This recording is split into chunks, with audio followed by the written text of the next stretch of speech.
Welcome to concept minds. कैसे हैं आप सभी लोग? मुझे उम्मीद है बहुत ही अच्छे होंगे। तो चलिए आज फिर से हम लोग अपने इस बीपीएससी ऐसे सीरीज में आगे बढ़ते हैं। एंड आज का हमारा जो लोकोक्ति है, जो प्रभाव है, वो है ससुर के परान जाए पतोह करे काजर। ये एक्चुअली भोजपुरी लोकोक्ति है, प्रभाव है। जैसा कि मैंने आप लोगों को बार बार प्रोमिस किया है कि मैं हिंदी एंड इंग्लिश दोनों मीडियम के स्टूडेंट्स को इक्वली ट्रीट करूंगा और मेरे इस इनिशिएटिव से दोनों को इक्वल बेनिफिट होगा। तो पिछले लेक्चर में हमने हिंदी में इस प्रोवर्ब्स को डिस्कस किया था। आज के इस लेक्चर में हम लोग प्रोवर्ब को इंग्लिश में करने वाले हैं, लेकिन मैं उसको हिंदी में भी एक्सप्लेन करता हुआ चलूंगा, तो आप लोगों को कोई प्रॉब्लम नहीं होगा, बस बने रहिए, ठीक है। तो सबसे पहले प्रोवर्ब को एक्सप्लेन कर लेते हैं। ससुर के परान जाए पतोह करे काजर का मीनिंग क्या है? ससुर किसको इंडिकेट कर रहा है? It is indicating the honour of the house. It means accountable, responsible और अर्नर। वह व्यक्ति जो परिवार का ऑनर है, वह परिवार के लिए जवाबदेह है, जिम्मेदार है, एंड वही परिवार का कमाने वाला है। तो ससुर इन सभी को इंडिकेट कर रहे हैं, जबकि पतोह किसको इंडिकेट कर रही हैं? पतोह केयरलेसनेस को, मतलब रिस्पॉन्सिबिलिटी नहीं है, इरिस्पॉन्सिबल, कोई जवाबदेही नहीं, जिम्मेदारी नहीं, एंड मनी वेस्टर, जिसको कि पैसे को वेस्ट करने में इंटरेस्ट है। उसको पैसे कहां से आ रहे हैं, कहां से कमाया जा रहा है, कैसे यूज करना चाहिए, इस बात से उसको कोई मतलब नहीं है। तो इस प्रभाव में जो ऑनर ऑफ द हाउस है, जो ससुर है, वह कोई इंडिविजुअल हो सकता है, कोई एक व्यक्ति हो सकता है, या फिर अगर वो अकाउंटेबल है, रिस्पॉन्सिबल है, तो वह कोई फैमिली हो सकती है, कोई गवर्नमेंट हो सकता है, कोई सोसाइटी हो सकती है, या हमारा जो ये नेचर है, जो प्रकृति है, वो हो सकती है, या जो कमाने वाला है वो कोई भी हो सकता है। तो ससुर के परान जाए, प्राण, ये यहां पर लाइफ की बात कर रहा है, प्राण को भोजपुरी में प्राण कहते हैं। तो ससुर के परान जाए, तो किसका प्राण जा रहा है? किसी इंडिविजुअल का, जो कि घर का ऑनर है या कमाने वाला है, वह कमाते कमाते मर रहा है, या फिर कोई फैमिली जो बहुत स्ट्रगल कर रही है, कोई गवर्नमेंट, जैसे पाकिस्तान की गवर्नमेंट है, पाकिस्तान की गवर्नमेंट स्ट्रगल कर रही है सर्वाइव करने के लिए, लेकिन वहां की मिलिट्री वहां के पैसे से, सरकार के पूरे अर्निंग से, जो भी जीडीपी का पैसा आता है देश का, टैक्स का, उसका पूरा यूज कर रही है। तो वहां की जो सरकार है वो क्या है? अकाउंटेबल है, रिस्पॉन्सिबल है, ससुर का इंडिकेशन कर रही है, जबकि जो पाकिस्तान की आर्मी है वह पतोह को इंडिकेट कर रही है कि उसको इस बात से कोई फर्क नहीं पड़ता है कि from where the money is coming. Pakistani army को तो पैसा चाहिए, चाहे कुछ भी करके लाओ, पाकिस्तान बर्बाद हो जाए, उससे उसको कोई फर्क नहीं पड़ता है। तो वो कोई गवर्नमेंट हो सकता है, कोई सोसाइटी हो सकती है, वह सोसाइटी जो रिस्पॉन्सिबल सोसाइटी है, या फिर हमारा खुद का नेचर हो सकता है, नेचर जिसने कि हमारे हजारों लाखों या जितनी भी हमारी जनसंख्या है, अरबों की जनसंख्या, इसकी जिम्मेदारी ली है, और हमें हवा, पानी, सभी चीजें, रहने के लिए घर, सभी चीजें, सब चीज प्रकृति दे रही है। लेकिन हम क्या है? प्रकृति के अगेंस्ट। प्रकृति उस ससुर को इंडिकेट कर रही है जो कमाती है, जो हमें प्लेस दे रही है, हवा दे रही है, पानी दे रही है, लेकिन हम किसको इंडिकेट कर रहे हैं? हम उस पतोह को इंडिकेट कर रहे हैं जो ससुर के प्राण जाए से कोई फर्क नहीं पड़ता है। नेचर कितना डिस्ट्रॉय हो रहा है उससे हमें कोई फर्क नहीं पड़ता है। हमको क्या चाहिए? हमको तो काजर करना है, मतलब हमको अपने सुख सुविधाओं में कमी नहीं करना है, हमको जंगल काटने हैं, हमको खूब डिस्ट्रॉय करने हैं, बस रॉयल लाइफ जीना है। तो यहां पर जो ससुर है वो इनमें से कोई भी हो सकता है, मतलब वो हर कोई जो कि अकाउंटेबल है, रिस्पॉन्सिबल है, वह ससुर उसको इंडिकेट कर रहा है, जबकि पतोह किसको इंडिकेट कर रही है? जिसमें कि कोई अकाउंटेबिलिटी नहीं है, रिस्पॉन्सिबिलिटी नहीं है, और वह मनी वेस्टर, केयरलेस है। चाहे वह कोई इंडिविजुअल हो सकता है, फैमिली हो सकती है, सोसाइटी हो सकती है, गवर्नमेंट हो सकती है। जो आज की शहरी सोसाइटी है, शहर में हम लोग इलेक्ट्रिसिटी खूब जलाते हैं, हम ये नहीं सोचते हैं कि वो इलेक्ट्रिसिटी कहां से आ रहा है। कोल गैस की बर्निंग, कोयला की बर्निंग हो रही है, उससे CO2 इमिशन हो रहा है, इस बात से हमें कोई फर्क नहीं पड़ता है। हम सिर्फ और सिर्फ इस बात से मतलब रखते हैं कि हमें घर में 10 लाइट चाहिए, खूब लाइफ, रॉयल लाइफ जीना है, तो वो कोई भी हो सकता है, ठीक है। अब ये ऐसे का एक बेसिक थीम ये समझ में आ गया हम लोगों को कि ससुर के परान जाए, मतलब जो अर्नर है वह चाहे कितना भी कोशिश करे, कितना भी मेहनत करे, कितना भी टॉर्चर्ड हो, लेकिन जो उसके पैसे से ऐश करने वाला है उसको इस बात से फर्क नहीं पड़ता है कि उसका पिता कितना मेहनत करके वो पैसा कमा के ला रहा है, यह धरती हमें कितने त्याग से सारी चीजें दे रही है, हम तो बस उड़ाने में मस्त है। तो आई होप कि आप लोगों को कंटेक्स्ट तो समझ में आ गया होगा, ये प्रोवर्ब समझ में आ गया होगा, लोकोक्ति समझ में आ गई होगी। अब इसका इंट्रोडक्शन कैसे लिखना है, मैंने आज भी 3 इंट्रोडक्शन सेलेक्ट किए हैं और वो तीनों 3 अलग अलग लेवल के हैं, ठीक है। जैसे अगर इसको इंट्रोड्यूस करना हो तो जो बिगिनर लेवल का इंट्रोडक्शन होगा, बहुत सारे स्टूडेंट्स ऐसे को लेकर के ऐसा ही इंट्रोडक्शन करते हैं एंड दे फील कि उन्होंने बहुत अच्छा इंट्रोड्यूस किया है, definitely they have done well, लेकिन वो सबसे बेस्ट नहीं है। जैसे यहां पर एक इंट्रोडक्शन है, on a busy road a severely injured accident victim ले ब्लीडिंग। एक व्यस्त रोड पर एक गंभीर रूप से एक्सीडेंट का विक्टिम पड़ा हुआ है और उसकी खून बह रही है। बाय स्टैंडर्ड्स गैदर्ड, वहां पर बहुत सारी भीड़ जमा है। Not to help but not to help but to record videos, लेकिन वो हेल्प नहीं कर रहे हैं, वो सिर्फ क्या कर रहे हैं, वीडियो रिकॉर्ड कर रहे हैं। भीड़ जमा है लेकिन उस एक्सीडेंट के विक्टिम की मदद कोई नहीं कर रहा है, सब उसकी वीडियो बना रहे हैं। Ambulance call came late but viral clips came early. This is the true nature of today's society. Ambulance को बाद में कॉल जाता है लेकिन वह क्लिप पहले वायरल हो जाती है। In the age of digital validation empathy is often sacrificed for attention. आज जब हम डिजिटल वैलिडेशन के लिए कि हमें ऑनलाइन हमारी प्रसिद्धि हो जाए, ऑनलाइन लोग हमें जान जाए, इसके लिए हम ज़्यादा परेशान हैं, ज़्यादा मरे जा रहे हैं, और जो हमारी एम्पैथी है, जो दूसरों के दुख से दुखी होने की भावना है, करुणा है, समानुभूति है, दूसरे के दुख में दुखी होने को महसूस करने की बात है, इज ऑफन सैक्रिफाइस्ड, उसको छोड़ दिया है हमने। हमें दूसरों के दुख से कोई मतलब नहीं है, हमें किस बात से मतलब है, डिजिटल वैलिडेशन से। ऑनलाइन मुझे कितना रिकॉग्निशन मिल रहा है, इस बात से मतलब है। द पर्सन इज डाइंग, वो व्यक्ति मर रहा है, but everyone needs like, views and online applause. व्यक्ति मर रहा है लेकिन सबको क्या चाहिए, लाइक चाहिए, व्यूज चाहिए, ऑनलाइन रिस्पेक्ट चाहिए। In this context the proverb ससुर के परान जाए पतोह करे काजर इज सूटेड द मोस्ट। इस परिस्थिति में यह लोकोक्ति सबसे अधिक सार्थक प्रतीत होती है and revealing the ugly face of our tech based society. और यह तकनीकी आधारित जो समाज है इसके वास्तविक चरित्र को, वास्तविक फेस को रिवील कर रही है। This is an introduction. मैंने जिस तरीके से इंट्रोड्यूस किया है, इट फील्स कि ये बहुत अच्छा इंट्रोडक्शन है। Obviously this is very good introduction but not that much. अगर आप इस लेवल पे अपना इंट्रोडक्शन लिखते हैं, अपने ऐसे को किसी हाइपोथेटिकल कहानी से शुरू करते हैं जो कि करंट के सिनेरियो को इंडिकेट कर रहा होता है, तो वो इंट्रोडक्शन अच्छा होता है, लेकिन वो सबसे बेस्ट इंट्रोडक्शन नहीं है। एंड आपको भी जज करना है कि आप किस लेवल पे खड़े हैं। तो एक इंट्रोडक्शन तो ये हुआ। अब नेक्स्ट इंट्रोडक्शन की ओर आते हैं एंड नेक्स्ट वन इज, पहला हुआ हमने एक स्टोरी लिया, खुद से एक कहानी बनाई, एक हाइपोथेटिकल इमेजिनरी कहानी बनाई जो कि हमारे करंट सोसाइटी से मैच करती है। Now I am starting with real incidents which is very much linked with current scenario.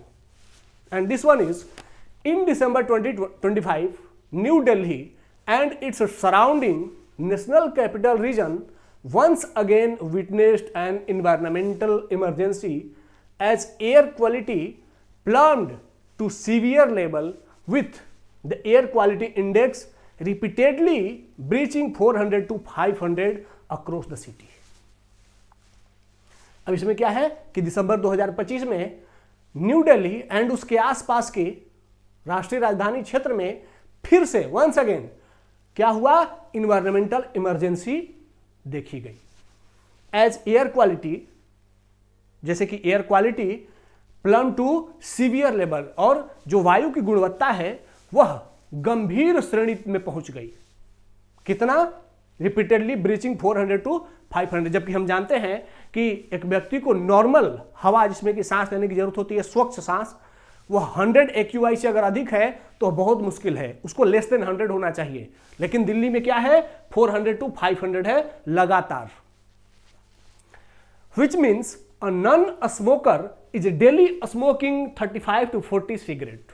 इसका मतलब है कि सिगरेट नहीं पीने वाला रोज 35 से 40 सिगरेट पी रहा है। इतनी सीवियर कंडीशन है दिल्ली की। अब एक बहुत सीवियर कंडीशन के साथ हमने शुरू किया जो कि अभी चल रहा है, जो अभी की प्रॉब्लम है सोसाइटी की, और वह सबसे बड़ी प्रॉब्लम है, उसके साथ हमने इसे को इंट्रोड्यूस किया। आगे, नेचर इज ब्लीडिंग, प्रकृति खून के आंसू रो रही है, but our carelessness is still continue, लेकिन हमारी लापरवाही अभी भी जारी है। New developmental projects by cutting forest is going on. New developmental projects, विकास के नए नए परियोजनाएं लगातार गतिशील हैं और उनमें जंगलों को काटा जा रहा है। Aravalli mountain has become a wasteland. Aravalli पर्वत आज एक वेस्टलैंड बन चुका है, बंजर भूमि बन चुका है। बट हु केयर्स, लेकिन किसको फर्क पड़ता है? Many environmentalist has warning us like ससुर के परान जाए पतोह करे काजर। और अनेक पर्यावरणविद हमें सावधान कर रहे हैं, हमें चेतावनी दे रहे हैं, लेकिन कैसे? कि ससुर के प्राण जाए पतोह करे काजर, कि प्रकृति का प्राण जा रहा है, लेकिन जो उसका उपभोक्ता है उसको इस बात से फर्क ही नहीं पड़ता। वह नए नए प्रोजेक्ट लेके आ रहा है, वह पेड़ कट कर रहा है, अरावली नष्ट कर रहा है। तो एक ये इंट्रोडक्शन है। This is also a very good introduction. It is very labelled introduction. कहा जा सकता है कि it is very advance level introduction. Yes, I am agree with it. लेकिन it is there is still an option to improvement, to improve. और क्या improve हो सकता है? ये बहुत अच्छा इंट्रोडक्शन। अगर आप इस लेवल पे हैं तो इसका मतलब है कि आप डिजर्विंग स्टूडेंट हैं, आपको ऐसे में डेफिनेटली बहुत अच्छा मार्क्स मिलेगा। But if you want to be the topper of the essay, you must have to follow this third one. आपको इस स्तर पे आना होगा। And what is the quality? Just feel it. यह एक इंटेलेक्चुअल इंट्रोडक्शन है। आपको अगर इंट्रोडक्शन बहुत अच्छा करना है तो आपको इस लेवल पे आना है। And that one is human civilization has always struggled with the question of priority. मानव सभ्यता हमेशा प्राथमिकता के प्रश्न पर संघर्षरत रही है, स्ट्रगल्ड रही है। What deserves attention when everything appears urgent. किसे सबसे अधिक प्राथमिकता दिया जाए? जब सभी चीजें प्राथमिक महसूस होती हैं, सभी चीजें अर्जेंट महसूस होती हैं, तो किसे प्राथमिकता दिया जाए? यह प्रश्न मानव सभ्यता के लिए सबसे चुनौती में से एक रहा है। द प्रोवर्ब ससुर के परान जाए पतोह करे काजर captures this eternal ethical failure. और यह लोकोक्ति एक आंतरिक नैतिक पतन को इंडिकेट करती है, दर्शाती है। आंतरिक नैतिक पतन, किसका नैतिक पतन हो गया है? उस पतोह का, जो कि यह नहीं देख रही है कि ससुर को मेहनत करते हुए प्राण जा रहा है, उसे फिर भी काजल लगाना है। A moment of existential crisis is met not with responsibility or compassion but with self-centeredness। क्या है? A moment of existential crisis। एक existential crisis मतलब हमारे होने का संकट है। उस पतोह को यह दिखाने का नीड है कि मुझे बाहर सभी ऐसे देखें कि वह बहुत सुंदर है, कोई मुझे बिना काजल के ना देख ले, बिना श्रृंगार के ना देख ले। मतलब यह मेरी क्या है? मेरी आइडेंटिटी है। और वो जो आइडेंटिटी है वह क्या हो गई है कि नॉट विथ रिस्पॉन्सिबिलिटी, वह जवाबदेही के साथ नहीं है। आपकी आइडेंटिटी है कि आपको खूब सुंदर दिखना है, लेकिन खुद के पैसे से नहीं। और कंपैशन और दया और करुणा तो बिल्कुल नहीं है। दूसरे के पैसे से दूसरा मर रहा है, इस बात से कोई फर्क नहीं पड़ता है, मुझे बहुत अच्छा दिखना चाहिए, बट विथ सेल्फ सेंटर्डनेस, सिर्फ और सिर्फ आत्मस्वार्थ के लिए स्तर पर वह है। फ्रॉम अरिस्टोटल्स वर्च्यू एथिक्स, अरस्तु के सद्गुण नीति शास्त्र से लेकर Gandhian emphasis on moral responsibility से लेकर गांधी के नैतिक दायित्व के स्तर तक, philosophy has consistently warned that progress without values leads to decay. दर्शन शास्त्र ने कहां से, अरस्तु के सद्गुण नीति शास्त्र से लेकर के गांधी के नैतिक उत्तरदायित्व तक, दर्शन शास्त्र ने हमें हमेशा सावधान किया है कि बिना मूल्य के प्रगति, बिना वैल्यू के, बिना नैतिकता के प्रगति क्या करेगा, पतन का कारण बनेगा। This proverb indicates that if, यह लोकोक्ति यह दर्शाती है कि यदि individual, institutions and civilization that ignore fundamental duties while indulging in surface level concerns die soon, दर्शाता है कि वह कोई व्यक्ति, संस्था और सभ्यता जो फंडामेंटल ड्यूटी को इग्नोर करता है, ठीक है, मूल कर्तव्यों को इग्नोर करता है, अनदेखी करता है, वह क्या हो जाता है, while indulging, और अपने सतही सरफेस लेवल कंसर्न, सतही जरूरतों के ऊपर अधिक ध्यान देता है, डाई सून, उसका पतन हो जाता है।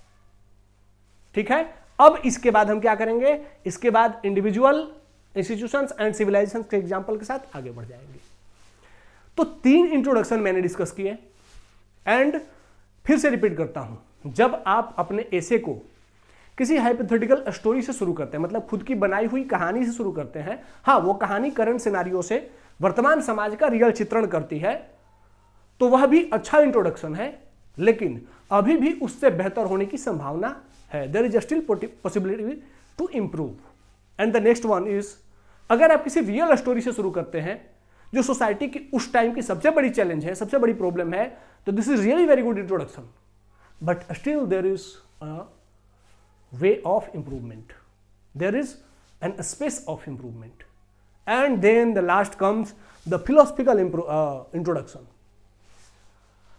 दार्शनिक निबंध या दार्शनिक स्टार्ट करना, दार्शनिक परिचय करना, यह सबसे अच्छा होता है। जब आप यहां अगर पहुंच गए हैं तो मान लीजिए कि आपका निबंध लेखन बहुत अच्छा हो गया है, और जो प्रोवर्ब्स होते हैं, जो लोकोक्तियां होती हैं, वो एक्चुअली दार्शनिक कथन ही तो होती हैं, समाज का एक विचार होती हैं। तो उन विचारों को अगर किसी वैचारिक परिचय के साथ स्टार्ट किया जाए तो वह बहुत अच्छा इंट्रोडक्शन होता है। ठीक है, आप लोग लगातार बने रहिए। जैसे मैंने बीपीएससी के बहुत सारे वीडियोस कराए हैं, प्लेलिस्ट में आप जाकर के बीपीएससी एसे का वीडियो देखिए, सारे एसे जरूर देख लीजिए, डबल स्पीड करके देखिए, लेकिन जरूर देख लीजिए, आपकी एसे की प्रॉब्लम जरूर खत्म हो जाएगी। And I will be regular here with you.